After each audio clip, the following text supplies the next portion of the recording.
Good day, everyone. This is Alvin again from the Philippines, and welcome to my pre-arrival leaderboard for Miss International 2022.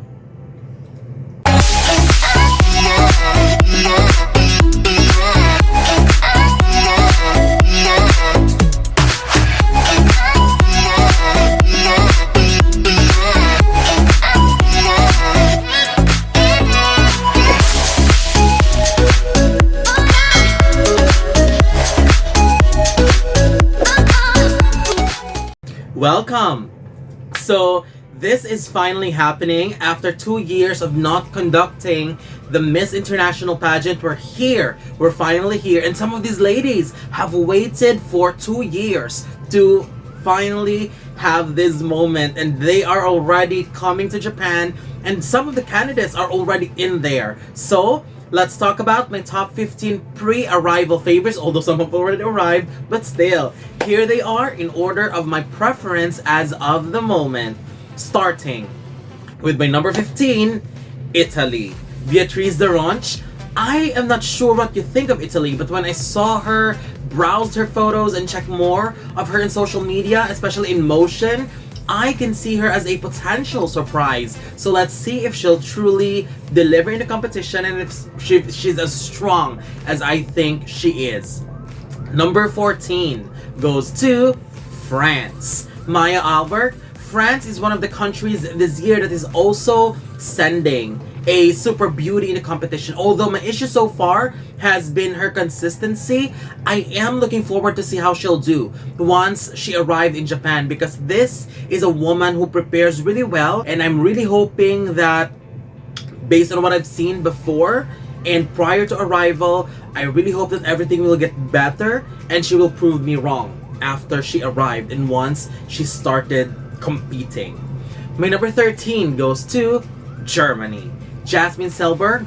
She's quite underrated, but I felt like Germany will wow and surprise many this year. She has been well styled, well polished, and has delivered a solid performances in her previous international pageant. And I expect her to do the same or much better at this competition.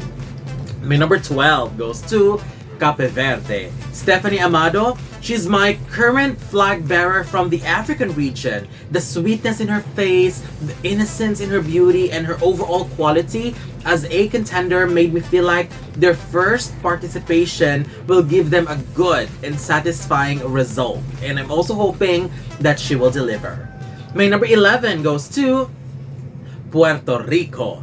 Paula Gonzalez Torres, one of the ladies that I'm hoping to be noticed and to hopefully deliver as well. She wasn't really that strong in my radar before, but I saw her work and her team's work to prepare her for this, and I surely commend them for an outstanding way that they prepared Paula for this pageant. Now is the time to show the result of their hard work, and based on what I've seen, especially days before the departure, I'm very happy.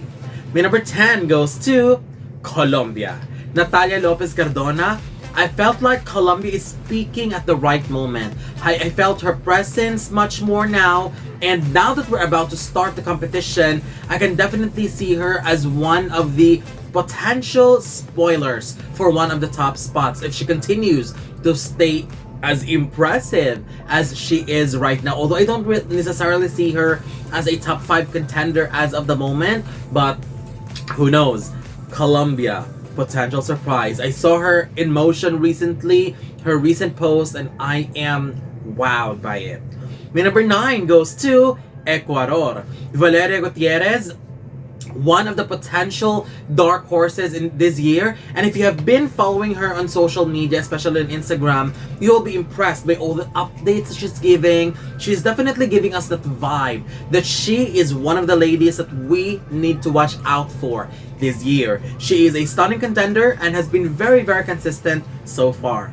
My number 8 goes to the United States. Corinne Silakis, I have the confidence that the United States is surely going to make the first cut with her pageant experiences and how she looked now, plus witnessing her journey. She isn't only a sure show in the semifinals, but expect that she could be the spoiler in the finals and could even be someone who could pull a come from behind victory. She's one of the silent threats this year.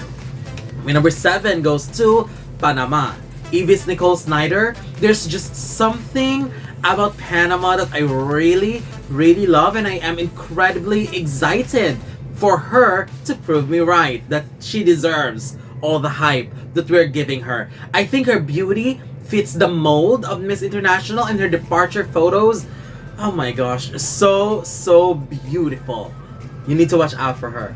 My number 6 goes to Indonesia. Cindy May Maguire. She's one of our early birds in the competition because she arrived in Japan earlier, and one of the early candidates that arrived in the host country. And I am just super proud of Cindy because she has completely changed what I felt about her. Before, I felt like she's good, but good enough for the first cut only. But after seeing her transformation, her evolution, and her improvement, I see her now as someone who could really spoil the result. I mean, she has evolved into a much stronger contender, and that excites me. My number 5 goes to India. Zoya Afroz. She is definitely giving India so much hope that this year is their year where they finally take home their first Miss International crown. She's actually in Japan already based on the update that I've seen, and she is delivering. And I am getting more and more excited for her to prove us that she's worthy to be that woman to take home the crown. My number 4 goes to Mexico. Yuridia Duran, probably one of the most improved candidate. I mean, if you have been following my leaderboards prior to arrival, she's been on and off, and she's a little bit inconsistent to me. But the last days prior to arrival, and now that she has arrived, I was completely blown away. She just peaked at the right moment, and I'm sure that we'll be seeing some more amazing surprises from Mexico. My number 3 goes to the Philippines. Hannah Arnold. Here comes another strong crown contender that many Filipinos have been rooting for so many years already, including myself. And I have waited for this moment to see Hannah grace the Miss International stage and dominate. Since the national pageant, she's already meant to go to Miss International. I mean, everything about her just screams Miss International. And this is her time to show that she's also meant not only to go to Miss International, but to go and win Miss International again for the Philippines. My number 2 goes to the Dominican Republic. Celine Santos Frias. Since their participation, they only have 2 runner-up finishes and as their highest placement, and that was in 2005 and 2012. But with Celine's beauty, charm, and very Miss International caliber, she could either add another runner-up finish in their track record, or she could change that and could potentially take home their first crown. To me, she is an incredibly, very strong candidate this year. But as of the moment, my number 1 for the 3rd leaderboard in a row goes to Peru. Tatiana Calmel del Solar. Tatiana, I think, has become my favorite queen from Peru ever. I mean, she has that beauty that truly deserves to be in the lineup of title holders. She has prepared so well in this competition, and her performances are effortlessly strong. I have witnessed her journey since the national pageant because I was invited as a judge at Miss Peru, and she was just so good. And I am truly proud and truly happy that she's going to Miss International, because even at the national pageant, she's already so strong that she deserves an international title. And now that she's here competing for Miss International and watching how she evolved, trained, and become like this, a crown contender, I'm just so happy. I'm just so proud of her, and I would be very happy if Peru wins this year. Also, I mean, although we have to put in mind that this is going to be a tough competition with a lot of strong competitors, but as of the moment, with how Peru has been prepared, I am confident. I'm confident that she will do well, and hopefully the judges will feel the same. So that's it. This is my pre-arrival leaderboard for Miss International 2022.